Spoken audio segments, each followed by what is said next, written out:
Yo, yo, yo. What's up, everybody? Welcome to an impromptu live show talking about the Houston Rockets today. We're kind of we're kind of balls deep in the NBA Finals. 1-1. Miami ties it up the other night. Steals one on the road.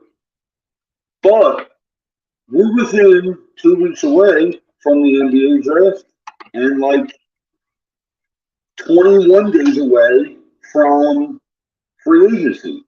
So we're going to dive in.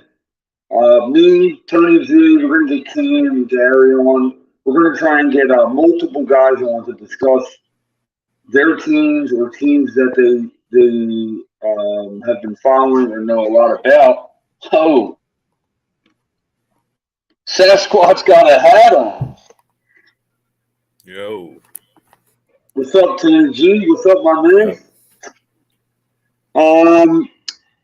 I was just giving a quick intro. I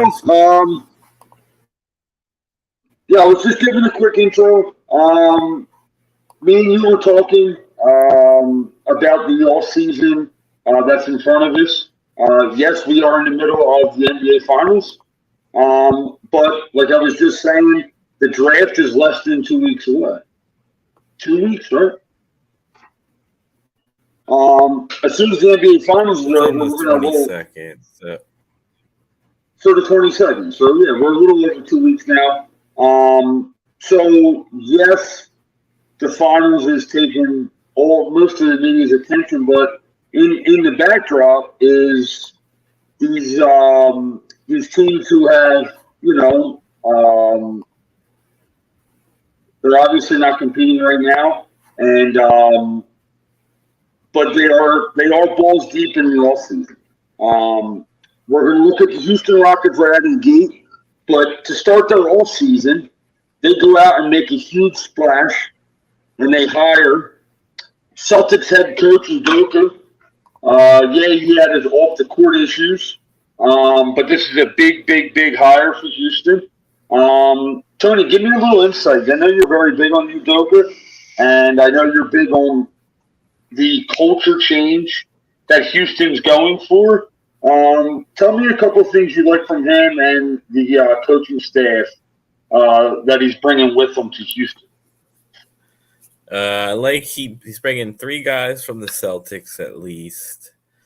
Ben Sullivan, Garrett Jackson, Mike Moser.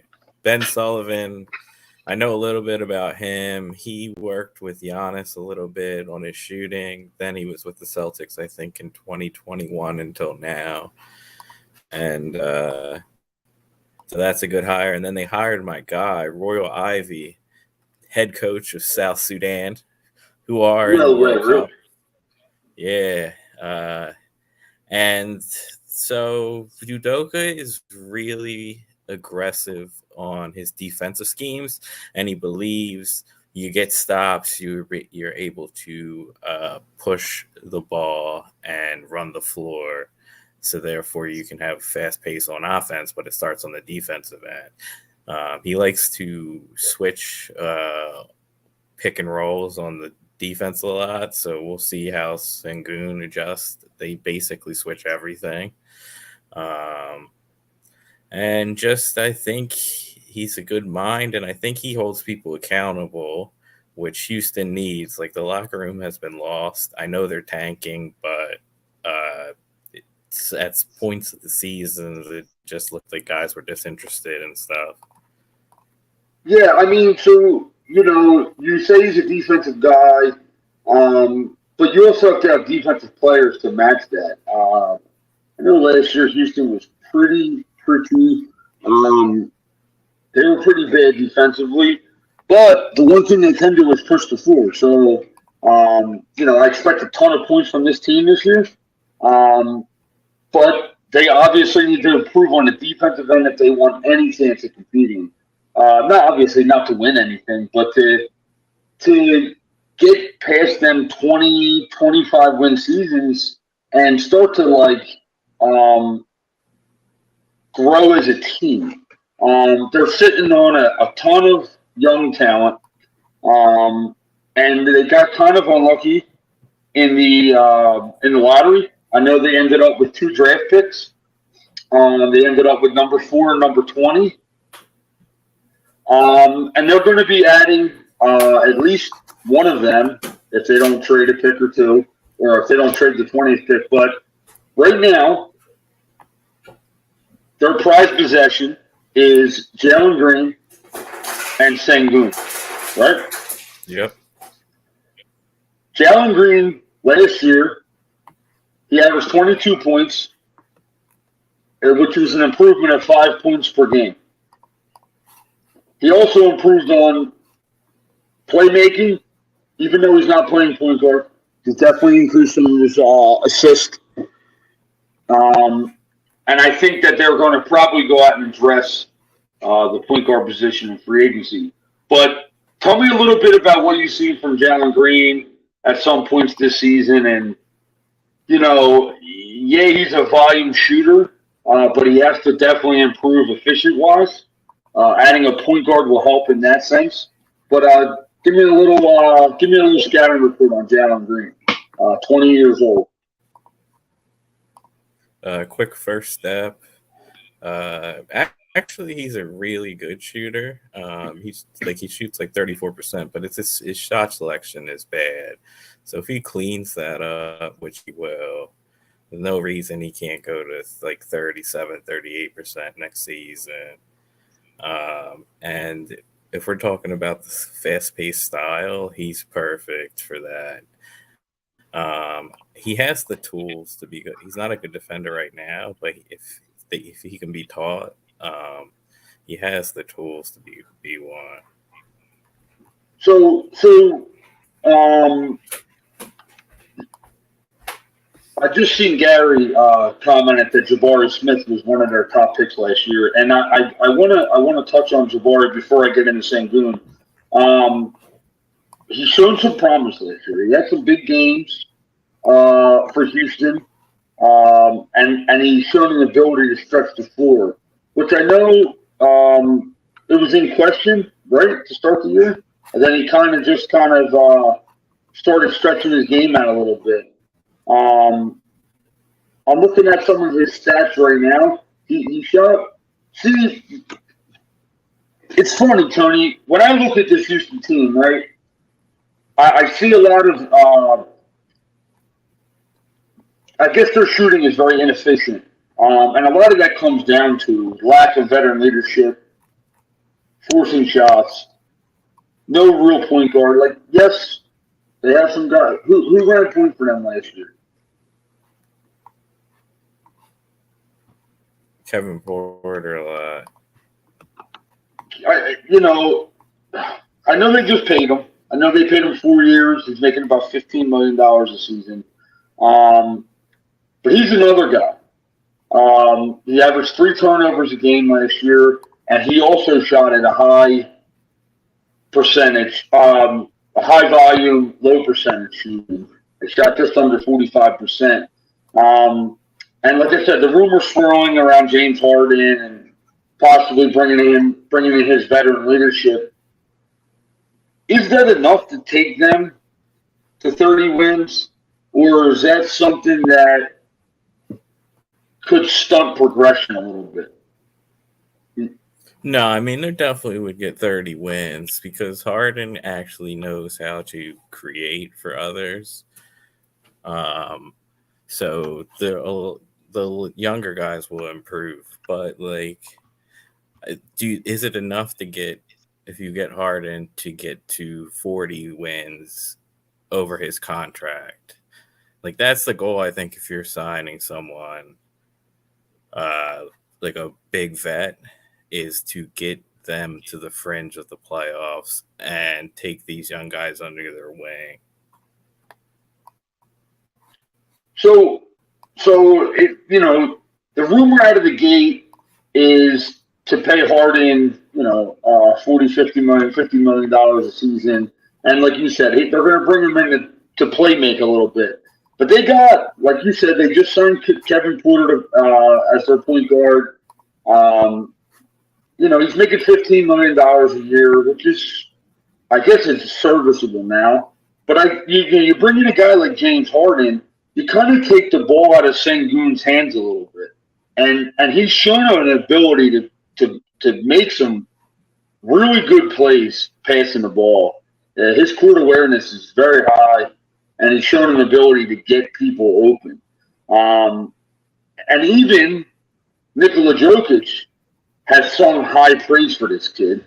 And this kid is very flattered by that because he said it himself, I model my game after that dude.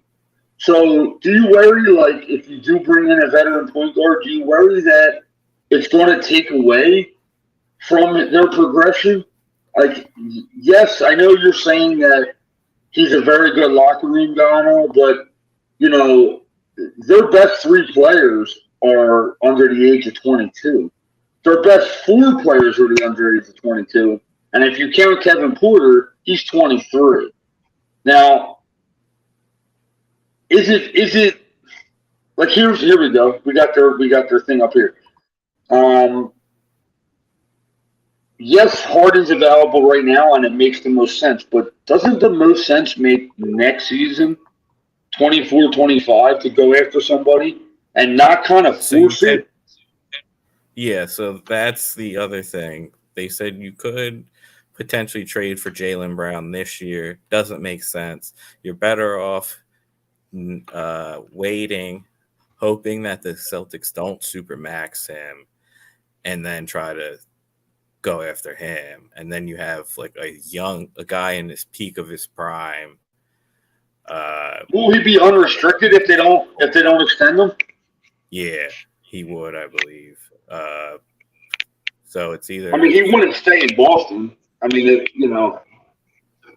No, if he's not getting the supermax, he would definitely leave. So that's where you could just gamble, see what you have this season, and not really buy in on Harden. Like my thing is, I like the Harden thing, but if it's 4 years, $200 million, I would more rather it be 2-3. Yeah, but I don't think he's going to do. I don't think he's going to do that. I agree. I kind of want to. It's like, before we touch on Harden, not to break up the chatter here. I want to touch on Sengun real quick. I know we had a screen up and asked about his biggest jump. I know in minutes. Hold on 1 second here. I just want to pull him up. His minutes increased significantly last season. Hold on. He went from 20 minutes a game to 28 minutes a game, right? You got to think he's going to push 32, 33 minutes a game, right? Maybe not. Just because they may run some small ball 5 Easton, and how it really depends how Sengun. Like I believe his defense long term. I think he will be able to switch and stuff. Like not be incredible at it or drop coverage, but I mean I wouldn't be shocked if he's still like 30 minutes a game. Yeah, and the one thing I want to see from him next year is I want to see him stretch the floor a little bit. He was shooting like 1.5, 2 threes his rookie season, and then with the increase in minutes, he actually took less threes this year. I know he's probably not going to be the most efficient 3-point shooter, but I don't know. I just feel like you have to shoot him. Like. You have to shoot threes in this league. If not, they're just going to shade a zone your way, and then you kind of get neutralized to an extent. You know what I'm saying? Yeah, I agree with that. I think it will increase. I mean, he's only 20. He's over 70% from the line, and in his limited threes, he shoots low 30s, which isn't bad. So, but the one thing I was going to say is Udoka, he likes to run the motion offense. So, like, Okay. whoever they bring in won't hurt Sengun because they're not going to he's not going to just allow the team to be like an isolation team. I'm looking at Sengun. They listed him at 6'9". Jabari Smith 6'10". You know, not having that 7 foot guy. Defensively, they really don't have a rim protector. Like, yes, I know Sengun is capable of it. He's had, I know, in 10% of his games last year, he had either 3 or 4 blocks, and that's a very significant number. And a lot of that's court awareness, but they do lack size. Is that something that you can see them addressing in the draft? In the draft, maybe at 20. At 4, I think they're going to select Amen Thompson if he's there. Just because he's that point guard who can push the pace and then switch up position. So it makes sense. Even though his jump shot isn't great, it's actually very bad at the moment. I don't think it matters for this guy. Like, he doesn't so many things so well that if you just he's automatically I think his floor is there. And if he can shoot 35% from 3, like, he'll be unstoppable. So we got Kevin Porter on the books, point guard. You have him drafting Amen Thompson. They got Jalen Green, who's a shooting guard, but he does handle the ball a little bit. Like, this is where this Harden acquisition doesn't make sense to me. I really feel like it's just white noise being blown out there to drive up his asking price because it's his final contract. And I agree with you. I think Houston's going to probably go point guard early, and then they're going to go later on. They're going to go big man if they pick there at all. I want to ask you: is Mike Conley a free agent? Mike Conley, I believe he had a player option. I can find out real quick. I don't see him on the list. For some reason, I believe he was a free agent. I just don't. No, he's not a free agent. He was a He's guy not a free agent. actually. He has one more season. Yeah, he was a guy I was really pushing for Houston to get, but I honestly was misinformed. I thought he was a free agent. But, you know, I just don't see a window where they come out of this basement. I view them as a bottom, like less than 30-win team. I'll be honest, even if they get James Harden or a veteran guard, I think they're far off because I don't think that they have an identity yet. I do think that they have tremendous talent. I didn't really I didn't get to watch them a ton this year. I watched a fuck ton of highlights. Read up a bunch about Sengun, who I know you were preaching is pure, and I kind of was a little late to that party, but the dude's got some serious game. I watched some Jabari Smith. I liked a lot. I know you're a big Eason guy. I know you like his energy that he brings. But like, do you see a scenario like the West is loaded? Do you see a scenario where, like you said, did they get to that 40-win ceiling? I don't know. No, really that's don't. What. No, I definitely not next year. Next year is literally like I think the goal is 30 wins.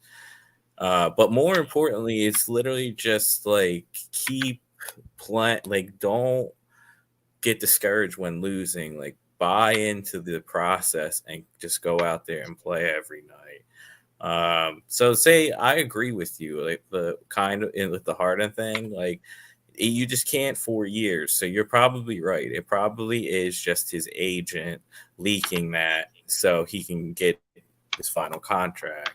And then other routes you could go, you could go, you say, we're going to suck anyway. Let's bring in some vets, and you can go the route of like paying Kyle Lowry very cheap money, Patrick Beverly. I know they've been linked to Dylan Brooks, who could be a buy low scenario. So here's another big if for them. I'm looking at their draft picks next year. They get the rights to the Brooklyn Nets first rounder, but their pick is only top floor protected. If it goes 5 through 30, it goes to Oklahoma City.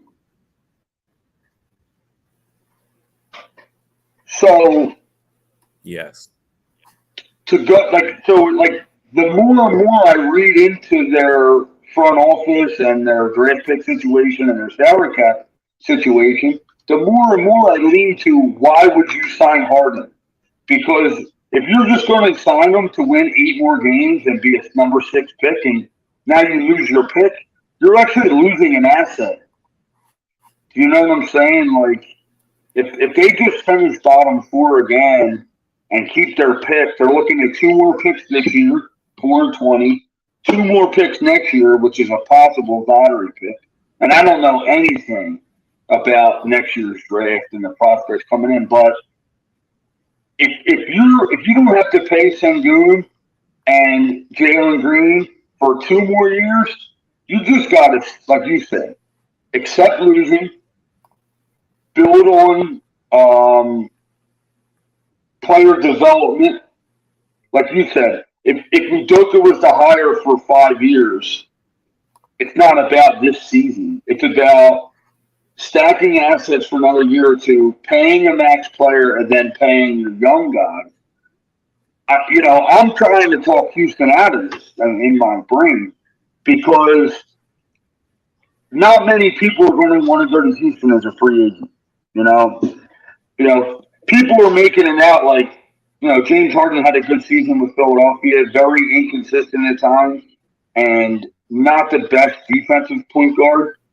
Actually lacks a little stamina, and like his quick first step isn't there as much. So I want to push the team away from that, and I want to see the player development. That's the aspect of Houston's offseason, regular season that I look forward to is the player development and like what this coach plans to get out of his team. You know what I'm saying?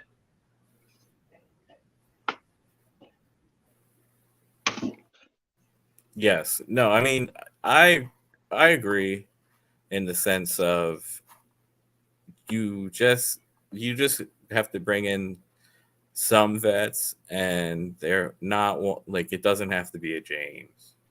You just bring in a few guys who can give words of encouragement, teach some guys some certain things, and you roll with that. Especially if you're going to the point guard with the number 4 pick. Yes, it would be cool to learn from James, but at the same time, you have to play. You have to be on the floor. Like you don't want to, play your 4th pick under 20 minutes a game.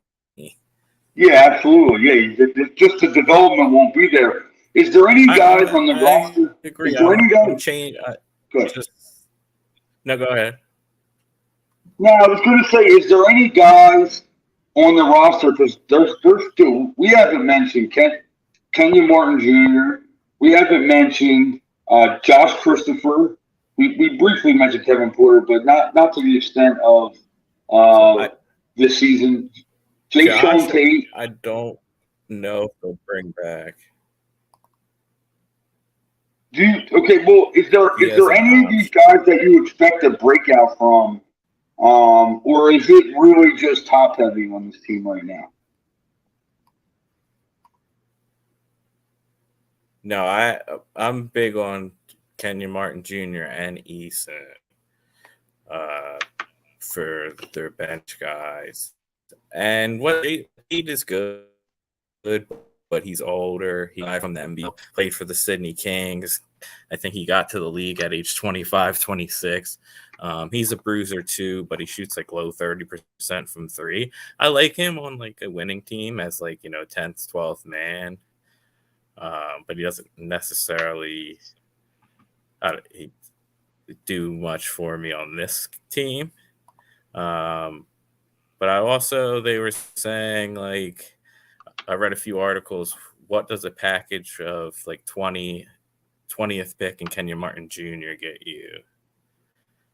I mean, probably a rotational guy, like yeah. Oh, so this is in a scenario then. Since you're off on the hard end, would you take on the Dallas bad contracts and the 10th pick?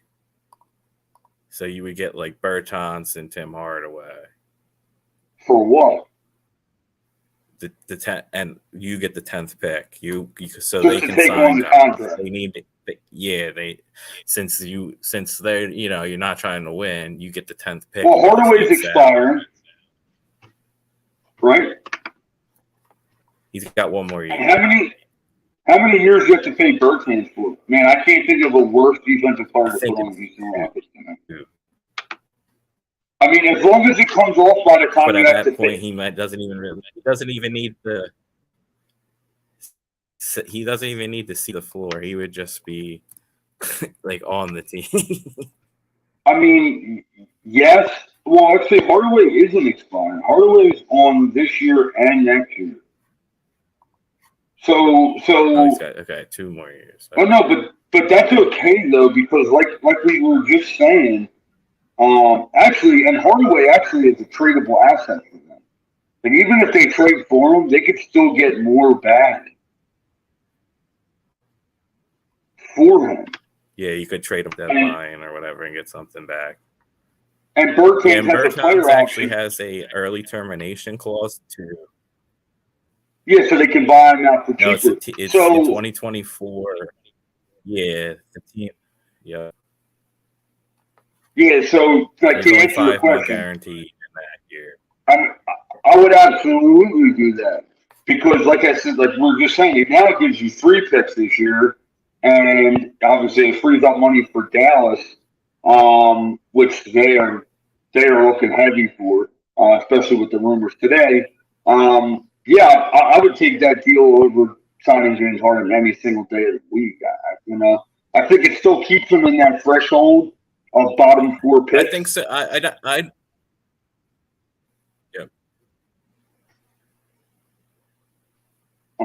I would do it, and then even if you say you could do then package the 20 and the 10, maybe move up to 9 or 8, something like that too. So get somebody you really I'm definitely pro taking on contracts if I'm Houston and getting the 10th pick. I would do that as well, other than overpaying for a vet just because you want to sell seats.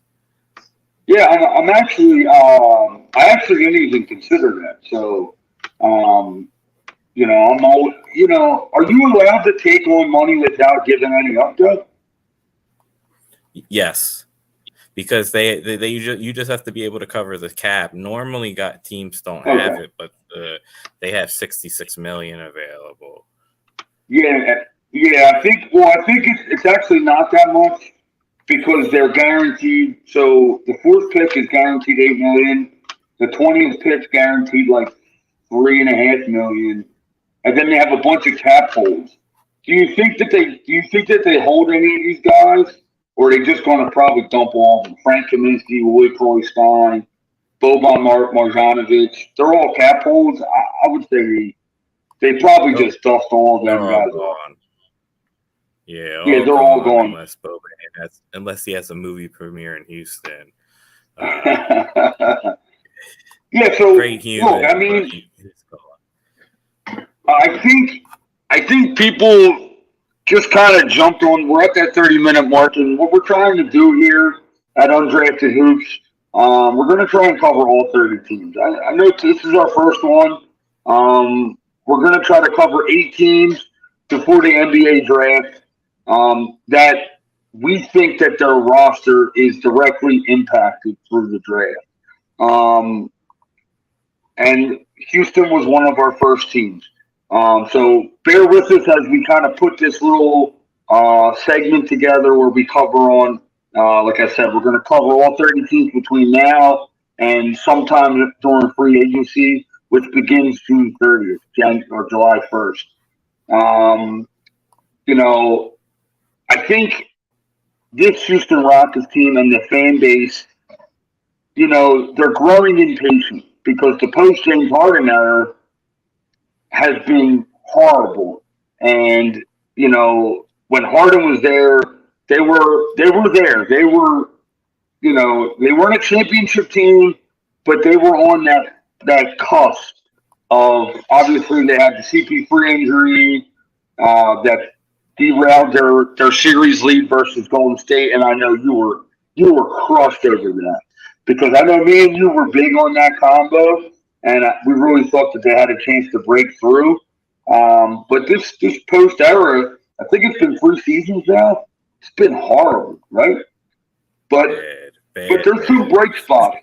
I haven't seen what their Vegas over under was. Last year was 23.5.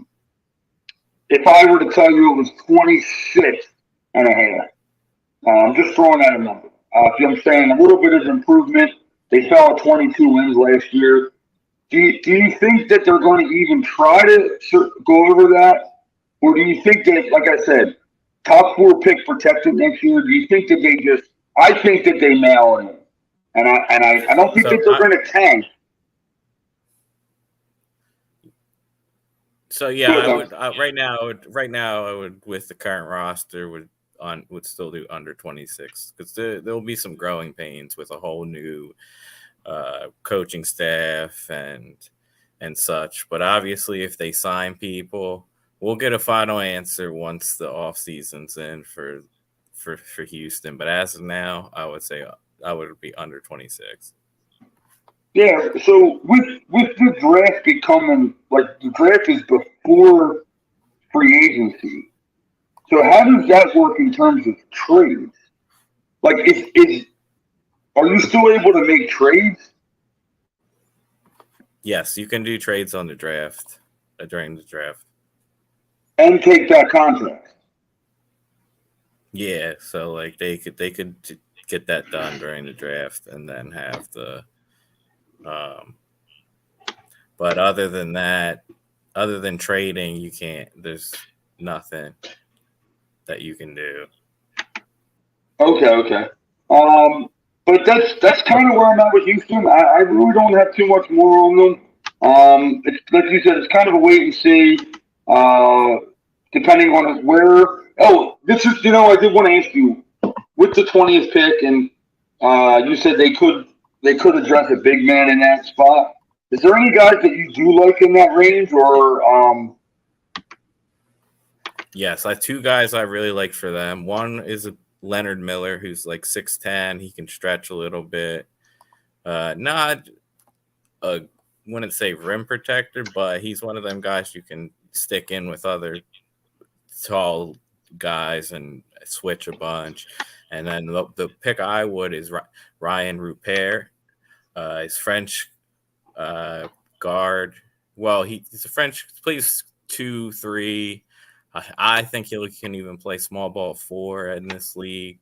He played in the NBL last year. His stats were bad, but I've seen the kid he's a 7'3" wingspan. I've watched him wow? cover the best defender best offensive player on the team and pick him up 94 feet and just pluck some high level professionals, guys who were Derek Walton, who was in the league, some other fringe guys, NBL or like Rajon Tucker, he was in the NBA. And I watched him actually bother these guys at this young of an age. And people, I think, with doing their recruiting and stuff, and where scouts mess up is he hurt his elbow in the middle of the season. Okay. And he was on a team trying to win a championship. So his role was to, like, he wasn't filling up the stat sheet. They were trying to win a title. So if he was on one of the bottom feeder team, I think he would be going lottery for sure. And now I'm seeing him possibly dropping into the second round, which is crazy to me. If he's here at 20, he's perfect Udoka guy. Can switch everything, quick hands. Physically, is just like Mikal Bridges. Obviously, he's not. Well, I mean, Bridges was not a good shooter also coming into the league, but I'm not going to say that he will be him. But that would be my player comp. What's his? I know what's his name. His stock's rising. But how about Derek Lively from Duke? He's also shown a little bit of an ability to stretch the floor. If he's there, yes, boom, that would be a great guy to. He can pick and roll, pick and pop. Really good defender around the rim. Can run the floor great. He just went to Duke, so he was not in the rotation he was in the rotation, but he barely played. Only averaged 4 points. He's actually from Philly area. He went to Westtown. And if you watch him in high school, he's a whole different player than he was at Duke. And this happens time and time again at Duke, where they sign these big guys who have all this talent, and then they say you can only shoot within 10 feet. And then people are like, oh, no, look at him. He's got no skills. But it's more so they're just getting held in a box by their college team. So I think Lively will go top 15. If he's there at 20, Houston, they'll pick him. Yeah, very good fit, especially with kind of what we were talking about in terms of need. But do you have anything else on Houston? If not, I think we lock it in, and we come back next week, or we come back actually in a couple days, right? We're going to come back with some post NBA finals, Game 3. Back in Miami. And then I think we're going to go – who was the second team we're going to cover? Indiana? Yes. Yeah, Indiana's another – Indiana is going to be our second team. I'm very excited for their draft coming up. But I think that's it. I'm pretty locked in on the Rockets. Yeah. Let's end the show on this. Who do you got? Denver or Miami? Game 3. I got Miami. Everyone's on Denver. I got Miami Game 3. Wow. Bold. I just say Denver every game, and when Jimmy Butler and the Miami Heat do it, I just go like, hit it with the Michael Jordan shrug. Yeah, that's the easier way to do it. And I don't even care. I'm just enjoying it. Can you imagine not saying you enjoy this finals? Oh, no, not at all. And then there's going to be constant adjustments. He'd already made a bunch of adjustments in Game 2. And now Game 3, Mike Malone will look to see what they did and then try to figure it out. So maybe we'll see. Mike Malone might have set it up, and maybe Michael Porter will play better. Mentally, the Heat won Game 2 by a lot. Oh yeah, no doubt. That was a mind fuck of a victory to take home court back. But look, I'm gonna end it there, Tony. Appreciate you as usual. Sasquatch of Sports, baby. That's my man, Tony G, right there. Appreciate you. You see it on the screen. Facebook, Undrafted Hoops. Twitter, @UndraftedHoops_. Hardcore Sports Network. I appreciate you guys. Bear with us. We'll get this set up nice and clean, nice and smooth. YouTube, Undrafted Hoops. Share it, like it, retweet it, comment. Make sure, under no circumstance, do you ever cheer for the Celtics. Fuck them. We're out. Undrafted Hoops, your boy JB. Appreciate you. See you again in 2 days, baby.